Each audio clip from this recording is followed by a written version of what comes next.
Pandora Papers, pero para hablar del asunto establecemos contacto con Elías Kamahi. Él es periodista de El País. Bienvenido, Elías, muy buena noche desde México. Gracias por aceptar platicar estos minutos para la audiencia de En Contexto. Bienvenido.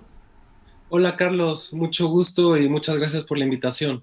Al contrario, gracias a ti por aceptar platicar unos minutos para la audiencia de En Contexto sobre un asunto además muy interesante y del que, por cierto, Elías, tú lo recordarás perfectamente bien. Ya teníamos un antecedente. En el año 2016, en el mes de abril, para ser un poco más precisos, se dio a conocer el asunto de los entonces denominados Panama Papers, que es básicamente lo mismo de lo que estamos hablando ahora con estos Pandora Papers y que muchas personas ven con entusiasmo. Sin embargo, creo, Elías Kamahi, que lo primero que tendríamos que decir para empezar a abordar este tema es la investigación que se ha dado a conocer y los nombres que se han revelado no necesariamente significan que estas personas o estas acciones que llevaron a cabo tengan que ser forzosamente razón para que puedan ir a la cárcel o significado de que estén cometiendo algún delito. Elías, si te parece bien, podríamos comenzar por allí. Exactamente, Carlos, lo dices y lo explicas muy bien.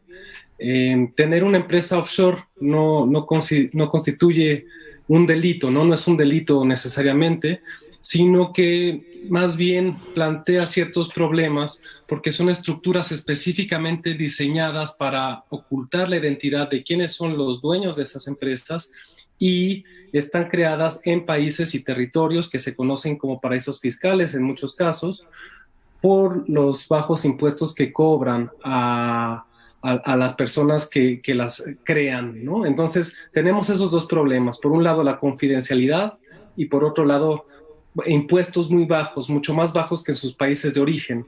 Y eso plantea ciertos problemas éticos, porque al final tener estas estructuras es bastante caro, está al alcance de los más ricos de los países de todo el mundo, y no están al servicio de las personas comunes y corrientes, que sí tienen que pagar impuestos, ¿no? Entonces, ese es el dilema ético que nos estamos enfrentando con los Pandora Papers. Es un incentivo perverso, si me permites calificarlo de esa manera, tacharlo de tal forma, Elías Kamahi, porque si bien tú lo mencionas, por un lado, pareciera ser que no se está cometiendo ningún delito. Sin embargo, quienes llevan a cabo este tipo de mecanismos lo hacen con una intención, en la mayoría de los casos, por supuesto, no podemos generalizar, pero en la mayoría de los casos lo hacen con una intención que es que sus ganancias no se vean mermadas por los impuestos que tendrían que pagar en los lugares donde obtienen esas riquezas. ¿Es así o no necesariamente, Elías? Pues es un tema complicado. Tú lo decías en tu introducción muy bien. Desde los Panama Papers, hace 5 años, la discusión siempre fue si era legal o no era legal, porque todas las personas que aparecían en estos infiltraciones decían eso. Bueno, lo que yo hago es legal, ¿no? Y está dentro de lo que la ley me permite hacer. Pero el punto no es ese, sino más bien es bastante escandaloso que sea legal. No hemos hablado suficiente de cómo nos afecta a los demás, de cómo afecta que los ricos no hagan su parte con los demás, ¿no? Todas las personas que dependen de servicios de salud, transporte, educación pública, digamos, se ven afectadas por esto, cuando los ricos no hacen su parte, ¿no? Entonces, es un problemón porque pues crea situaciones de mucha desigualdad, sobre todo en países como los nuestros, ¿no? En América Latina, en México es un país que tiene una de las recaudaciones más bajas de todo el mundo. Es un país donde las condonaciones fiscales han beneficiado sistemáticamente a los que más tienen, y es un país en donde la evasión fiscal proviene sobre todo de los grandes contribuyentes, de las grandes empresas. La mitad, según el SAT, según dijo la señora Buenrostro el año pasado, más de la mitad de los impuestos que nunca llegan a las arcas públicas, pues son impuestos que evaden de alguna forma o que eluden, para ser un poco más diplomáticos, Claro. los empresarios, ¿no? Y esto es algo que tenemos que poner sobre la mesa, ¿no? Cuando estamos hablando de esto. Oye, Elías Camaji, sabemos perfectamente bien que a finales del siglo XIX, principios del siglo XX incluso, todavía era legal, y estoy ocupando precisamente la palabra a propósito, pues que las personas de raza negra fueran considerados como esclavos. En fin, eso lo pongo como punto de partida para el hecho de que si este es un asunto de alguna o de otra manera que la ley todavía no aborda, ¿qué se tiene que hacer? ¿Cuál es el camino? Porque tú lo estás diciendo perfectamente bien. Hoy por hoy no hay ningún tipo ni de sanciones, si acaso la sanción social, la sanción de la opinión pública, el qué dirán, pero eso de verdad pues considero que no es ni siquiera suficiente cuando estamos hablando de que estas personas de lo único que se ocupan es de preservar y acumular en mayor medida riquezas, a pesar de que vivan en países en donde la desigualdad pues es rampante.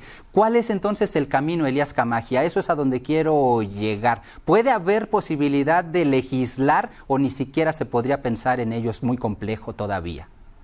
Aquel punto lo resumes excelente. No siempre lo legal es lo correcto, ¿no?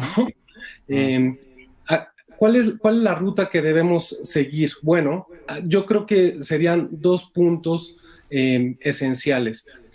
Lo primero que tiene que pasar es que las autoridades pertinentes, en este caso de México, la UIF dijo que iba a abrir una investigación, ¿no? El domingo, cuando salieron los primeros reportajes, las primeras revelaciones de estos reportajes, para ver si hay un delito, porque estos entramados ocultos, opacos, son legales mientras se declaren al fisco, en este caso al SAT. Entonces, si estos bienes no se declararon, se tiene que abrir una investigación. Eso por un lado, ¿no? Las autoridades tienen que deslindar responsabilidades. Y lo segundo, la hoja de ruta que tenemos que seguir es que desde hace más de una década se discute por más de 100 países la necesidad de crear un piso mínimo de impuestos. ¿No? ¿Por qué? Porque si tenemos un piso mínimo de impuestos del 15, del 20, del 30%, lo que sea, todos los incentivos, toda la tentación de llevar este dinero a los paraísos fiscales se esfuma por completo, porque ya no tiene ningún sentido, ¿no? O sea, son estructuras que le dan la vuelta a todo, son muy complicadas. Por ejemplo, cuando tú compras una casa, tu nombre, ¿sabes, no? Carlos Castellanos tiene una casa en X colonia de la Ciudad de México. Bueno, cuando estas empresas entran en la jugada, tienes entre tú y la casa una empresa, ¿no? En Islas Vírgenes, en Islas Caimán, en Hong Kong, en Luxemburgo, ¿no? Y estas empresas se pueden encadenar. ¿Por qué? Porque los dueños de esas empresas pueden ser otras empresas. Entonces, estamos hablando de que para las autoridades siempre es muy difícil, siempre es muy complicado llegar a hacer el rastro del dinero y a recuperar ese dinero, porque el dinero, yo creo que lo que se mueve más rápido en todo el mundo, ¿no? Es una cosa impresionante. El dinero siempre está 3 o 4 pasos adelante, y lo que hemos visto en estos Pandora Papers, a diferencia de los Panama Papers, es que no solo el alcance de la filtración es mayor, sino que las estructuras para esconder este dinero se han sofisticado. Cada vez hay más blindajes para proteger eso. ¿Y de qué depende el blindaje? Pues del dinero, lo que puedas pagar, ¿no? Por supuesto, perfecto. Elías Camaji, periodista del País, el tema podría dar para mucho más, pero sabes que el tiempo aquí en televisión es bastante corto, no nos resta más que agradecerte, por supuesto. Muchas gracias por estos minutos para la audiencia de En Contexto, esperando que pronto podamos volver a platicar. Mucho gusto, gracias a ti. Hasta luego, muchas gracias, Elías Camaji. Bueno, pues ya lo escuchó usted, desafortunadamente